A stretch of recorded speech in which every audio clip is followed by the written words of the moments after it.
Earlier this month, I finished Reigns of Liscor, the 7th book in the Wandering Inn. Is that how far I am now? By Pirate Abba. And to the surprise of no one, I like this entry too. I do think, like, overall, it's not as strong of an entry as some of the fans say, and I do think it's one of the weaker entries, but despite saying that, it's still a very good book. And there's a lot of things that happen in this book that I enjoyed, and some of it that I didn't. And I'm going to start with stuff that I didn't and explain why, because I think my approach to this series so far has been detrimental to a degree to my overall enjoyment. I read a lot of fantasy, as you guys know. I read a lot of books in general. I've cleared 30-something this year alone. I cleared 70-something last year. I make a lot of content around books, but especially fantasy books. Fantasy has always been my go-to genre when it comes to reading, and I am very used to, at this point, fantasy being written in a very certain way. And what I mean by that is traditional published fantasy. Stuff like Wheel of Time, Austin Ard, The Dark Tower, Lord of the Rings, is all traditionally published. And those authors tend to write in a way where they build up momentum and they build it up through the book, and things happen throughout the book, and like the explosive stuff happens at the end, and then there's falling action, and then it leads into the next book where it builds up again, and they do a 3-part act. You know, they do the 3-act structure. And the thing about The Wandering Inn is that Pirate Abba just does not do that, at least not in the same way that like a traditionally published author would, because they are writing a web serial. And the thing about a web serial compared to traditional fantasy is that it gives you a lot of freedom to do whatever you want.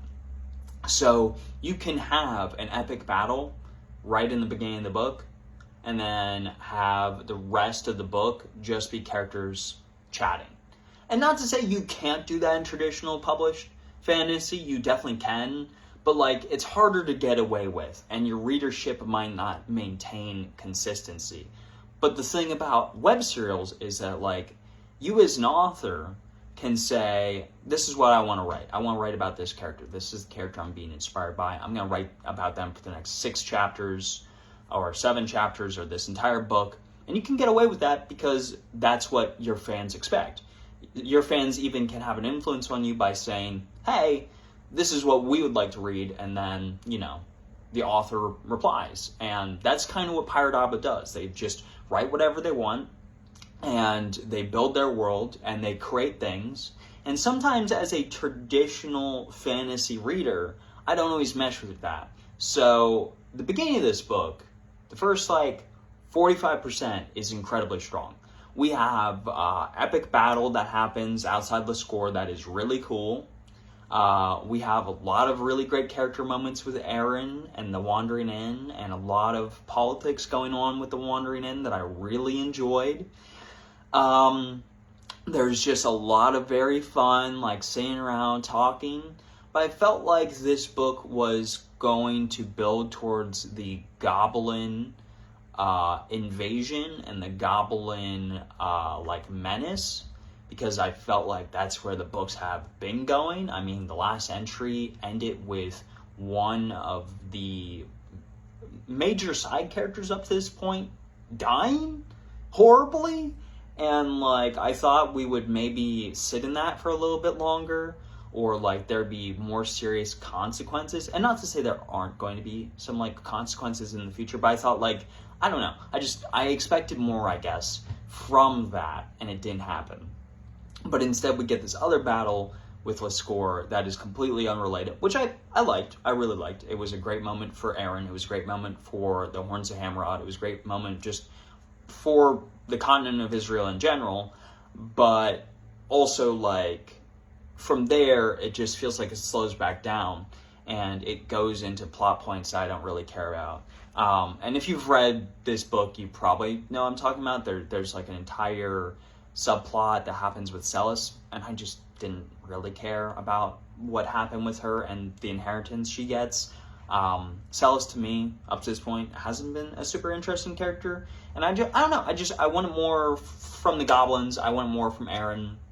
I wanted a little bit more momentum, actually building towards the fact that this Goblin Menace is about to like come and stomp Liscor into the ground, or at least stomp the humans into the ground, and maybe we should do something about that. And it just doesn't. There is a section in here though that I do think is pretty good in the second half, where a bunch of goblins go into the local dungeon. I won't say what happens, but it's a very good sequence. But again, like, I guess my problem with the Wandering Inn in general up to this point is that sometimes I have personal expectations of where I think the series is going to go, and it's where it would go in any other series, because that's how fantasy usually plays out. And then Pyraba, they don't even like do something like, oh, you didn't expect that. It's more like, no, we'll get back to that in like 700 pages. We'll get back to that in like 1.2 million words. I gotta focus on this like event that's happening halfway across the world. And that just irks me. But I'm also trying to cope with it, because like I know that's unfair, because like that's me as a reader, that's not them as an author.